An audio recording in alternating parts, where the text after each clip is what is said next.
राधे राधे। स्वागत है आप सबका आपके अपने चैनल निष्ठा भक्ति भाव पर। मार्गशीर्ष शुक्ल एकादशी को मोक्षदा एकादशी कहा जाता है। इसे मोक्ष प्राप्ति का दिन कहा जाता है।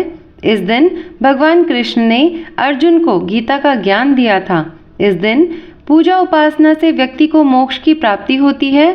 इस दिन किए गए दान का कई गुना फल मिलता है।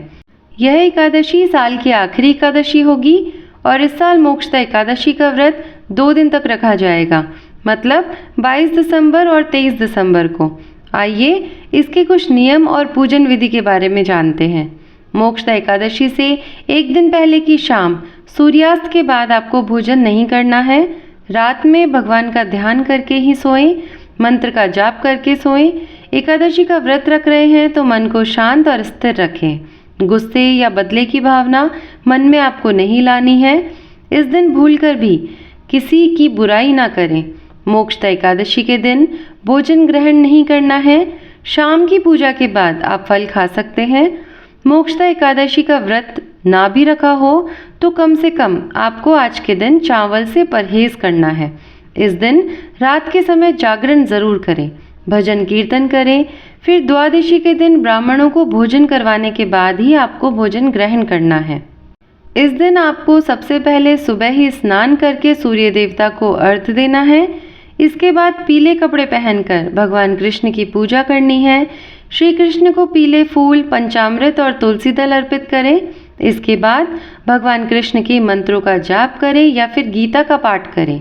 इस दिन किसी गरीब को कपड़े या अन्न का दान करें। इस दिन निर्जल उपवास रखना सर्वोत्तम होता है। अगर आपसे उपवास नहीं रखा जाता है तो आज के दिन कम से कम आप अपनी पूजा पाठ है पहले वो कर लीजिए और उसके बाद ही आपको भोजन ग्रहण करना है। इस दिन को गीता जयंती के रूप में भी मनाया जाता है और इसके मनाने के पीछे एक कारण है। ऐसा माना जाता है कि इस दिन भगवान श्री कृष्ण ने अर्जुन को धार्मिक उपदेश दिया था, जिसको कि हम सभी भगवत गीता के रूप में जानते हैं। महाभारत के सबसे महान योद्धा अर्जुन ने कुरुक्षेत्र में युद्ध क्षेत्र में कौरवों के खिलाफ लड़ने की शपथ ली थी। लेकिन युद्ध शुरू होने से ठीक पहले अर्जुन ने भगवान कृष्ण, जो कि उनके सारथी थे, उनसे अपने रथ को 2 विशाल सेनाओं के बीच रखने के लिए कहा। उन्होंने कहा कि कृपया मेरे रथ को दोनों सेनाओं के बीच में रखें ताकि मैं यहाँ उपस्थित दृढ़ योद्धाओं को देख सकूं। जब अर्जुन ने विपरीत दिशा में अपने परिजनों और संबंधियों के चेहरे देखे तो वह दुख और निराशा से घिर गया और उसने ऐसे युद्ध का हिस्सा बनने से इनकार कर दिया जिससे कि उसके प्रियजनों की मृत्यु हो सकती थी। अर्जुन की अनिश्चितता को दूर करने के लिए भगवान कृष्ण द्वारा प्रस्तुत 700 श्लोकों को भगवत गीता के नाम से जाना जाता है। वह मार्गशीर्ष शुक्ल एकादशी का दिन था। इस प्रकार अमूल्य धार्मिक ग्रंथ का जन्म हुआ जो उपनिषदों का सार भी है, जिसमें 700 श्लोक हैं। इनमें से अधिकांश श्लोक भगवान कृष्ण की जीवन जीने की सलाह है। गीता हमें बताती है कि हमें किसी भी इच्छा या लाभकारी उद्देश्य से मुक्त होकर और परिणामों की चिंता किए बिना अपने कर्तव्यों का पालन कैसे करना चाहिए। भगवान कृष्ण ने अर्जुन को दुख और सुख, लाभ और हानि और जय और पराजय को समान स्तर पर रखने और स्थिर प्रज्ञ होने की सलाह दी। जो व्यक्ति ऐसी जीवन शैली पर कायम रहता है वह पुनर्जन्म से छुटकारा पा सकता है और अंतिम मोक्ष प्राप्त कर सकता है। इसलिए इस एकादशी का नाम मोक्षदा, मतलब मोक्ष देने वाली एकादशी रखा गया है। अब आप जांच सकते हैं कि क्या आपके पास ऐसा कोई दोष है जिसके लिए आपको मोक्ष की आवश्यकता है। अगर हाँ, तो आप भी मोक्षदा एकादशी का व्रत रख सकते हैं और अपने उस पाप से या अपने उस दोष से मुक्ति पा सकते हैं। तो चलिए अब जानते हैं एकादशी व्रत की कथा।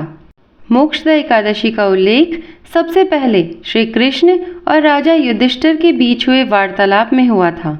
राजा युधिष्ठिर संशय में थे कि मार्गशीर्ष एकादशी का क्या नाम रखा जाए, किस भगवान की पूजा की जाए तथा भगवान की पूजा की विधि क्या हो। भगवान कृष्ण ने राजा युधिष्ठिर की उनके प्रश्न के लिए प्रशंसा की।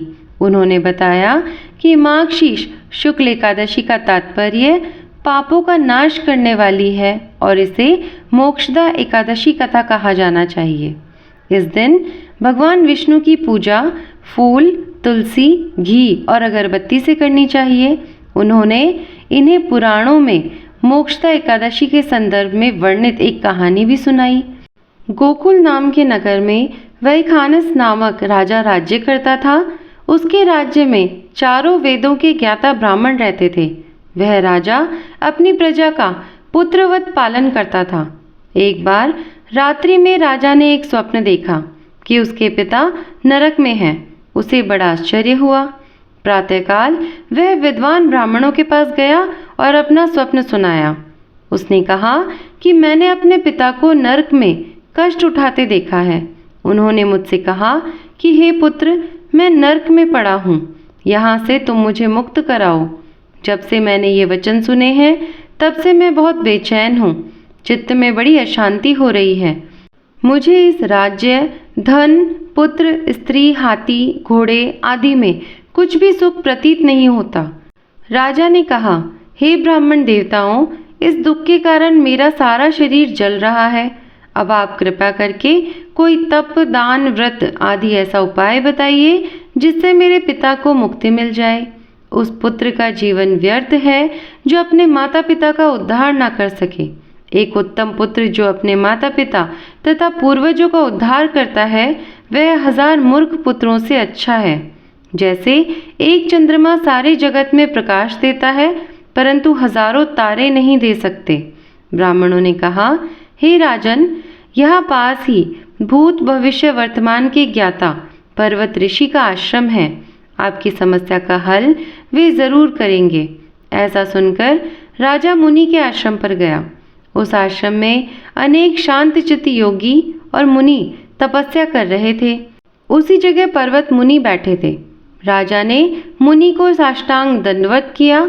मुनि ने राजा से कुशल पूछी।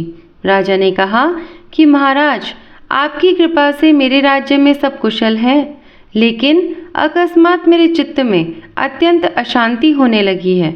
ऐसा सुनकर पर्वत मुनि ने आंखें बंद की और भूत विचारने लगे।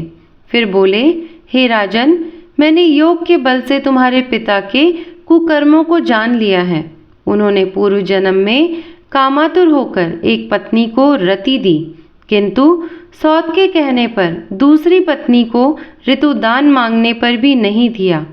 उसी पाप कर्म के कारण तुम्हारे पिता को नरक में जाना पड़ा। तब राजा ने कहा कि इसका कोई उपाय बताइए। तब मुनि बोले, हे राजन, आप माघशीर्ष एकादशी का उपवास करें और इस उपवास के पुण्य को अपने पिता को संकल्प कर दें। इसके प्रभाव से आपके पिता की अवश्य नरक से मुक्ति होगी। मुनि के ये वचन सुनकर राजा महल में आया और मुनि के कहने अनुसार कुटुंब सहित मोक्षदा एकादशी का व्रत किया। इसके उपवास का पुण्य उसने अपने पिता को अर्पण कर दिया। इसके प्रभाव से उसके पिता को मुक्ति मिल गई और स्वर्ग में जाते हुए वे पुत्र से कहने लगे कि हे पुत्र, तेरा कल्याण हो। यह कहकर वे स्वर्गलोक को चले गए।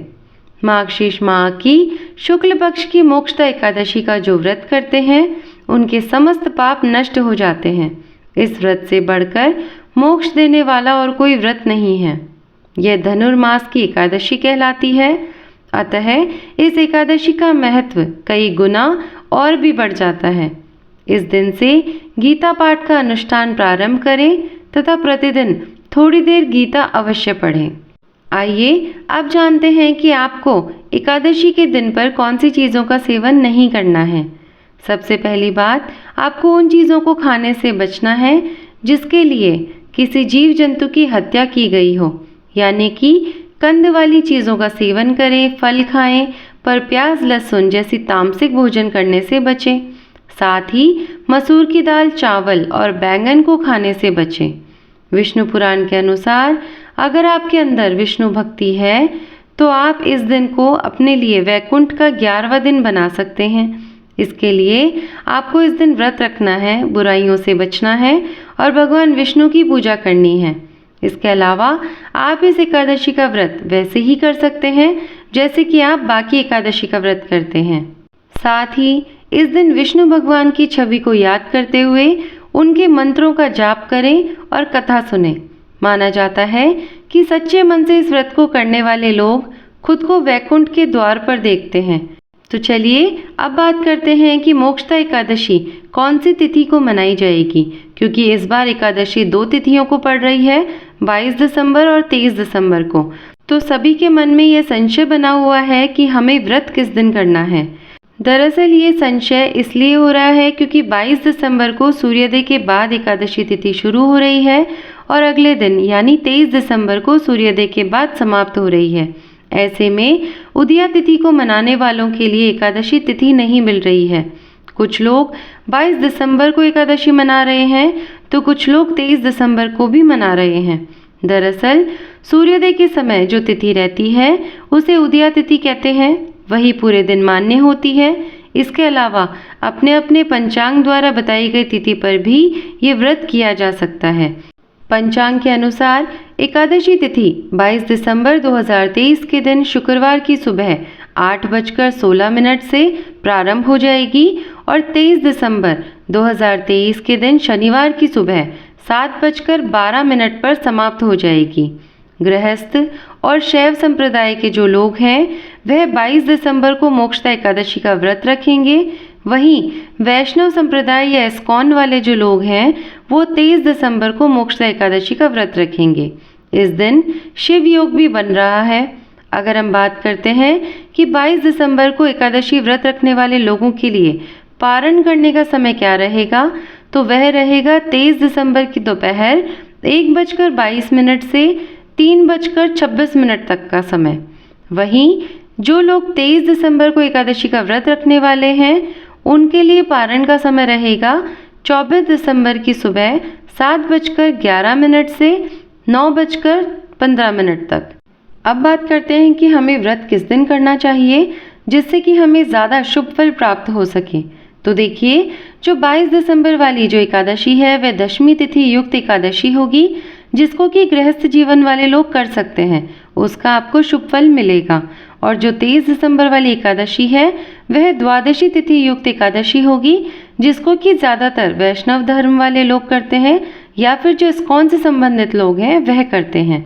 ज़्यादातर देखा जाए तो जो द्वादशी तिथि युक्त एकादशी होती है उसका जो व्रत होता है वही करना ज़्यादा शुभ फलदायी होता है। लेकिन इस बार क्या है कि जो हमारी द्वादशी तिथि युक्त एकादशी है 23 दिसंबर को वह ज़्यादा देर के लिए नहीं रहेगी। तो यह आपके ऊपर है कि आप 23 दिसंबर को अगर व्रत करना चाहते हैं तो उसमें आपको कोई परेशानी नहीं है, आप कर सकते हैं।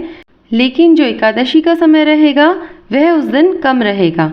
तो आप 23 दिसंबर को अगर करना चाहते हैं व्रत तो आप सुबह से ही जो भी आपकी पूजा की सामग्री है वह आप एक दिन पहले ही तैयार करके रख लें और सुबह सुबह ही सारा पूजन वगैरह करके एकादशी का जो व्रत है वह आप प्रारंभ कर दीजिए, क्योंकि आपको उस दिन ज़्यादा समय नहीं मिलेगा, क्योंकि सुबह 7:15 बजे के बाद से द्वादशी तिथि शुरू हो जाएगी। तो आपको सारा पूजन वगैरह सुबह ही कर लेना है, जल्दी ही कर लेना है, क्योंकि आपको उस दिन ज़्यादा समय नहीं मिल पाएगा। आप व्रत पूरे दिन रख सकते हैं, लेकिन जो आपकी पूजा है, जो भी आपका पूजन का सारा काम है वह आपको पहले ही कर लेना है। जो 22 दिसंबर वाली एकादशी है वह सुबह से लेकर पूरे दिन रहेगी, लेकिन वह दशमी तिथि युक्त होगी। तो उस दिन अगर आप व्रत रखते हैं तो आपको पूरे दिन ही एकादशी तिथि रहेगी, उसमें कोई संशय नहीं है। लेकिन अगर आप द्वादशी तिथि युक्त व्रत करना चाहते हैं तो वह आपका 23 दिसंबर को रहेगा, जो कि सुबह सुबह ही शुभ मुहूर्त रहने वाला है। तो इस मुहूर्त में अगर आपको जो भी पूजा वगैरह करनी है आप करना चाहते हैं तो आपको इस समय ही पूरी कर लेनी है, क्योंकि पूरे दिन जो है फिर द्वादशी तिथि शुरू हो जाएगी। तो उस समय पर आपको व्रत रखना है, लेकिन आपका जो पूजन है वो आपको जल्दी ही पूरा कर लेना है। तो अगर देखा जाए तो इस बार 22 दिसंबर जो एकादशी पड़ रही है वो पूरे दिन की रहेगी। तो अगर आप उस दिन व्रत करते हैं तो वो भी आपको शुभ फल देगा। और अगर आप चाहते हैं कि दशमी तिथि युक्त एकादशी ना करके द्वादशी तिथि युक्त एकादशी की जाए तो वो आपकी 23 दिसंबर को पड़ेगी। तो ये आपके ऊपर है कि आप कौन से दिन व्रत करना चाहते हैं। और अगर मेरी माने तो आपके दोनों ही दिन जो एकादशी है, जो व्रत है, वो दोनों ही दिन रहेंगे। आप चाहें तो उनमें से कोई भी किसी भी दिन का व्रत आप कर सकते हैं, दोनों ही आपको शुभ फल प्रदान करेगा। तो ये थी सारी जानकारी एकादशी के बारे में। उम्मीद करती हूँ कि आपको ये पूरी जानकारी पसंद आई होगी। अगर वीडियो अच्छा लगा हो तो वीडियो को लाइक और शेयर ज़रूर करिएगा। और अगर आप चैनल पर नए हैं और ऐसी ही और भी वीडियोस देखना पसंद करते हैं तो चैनल को सब्सक्राइब करना बिल्कुल नहीं भूलना है। मैं मिलती हूँ आपसे फिर से ऐसी ही एक जानकारी के साथ में। तब तक के लिए धन्यवाद। राधे राधे।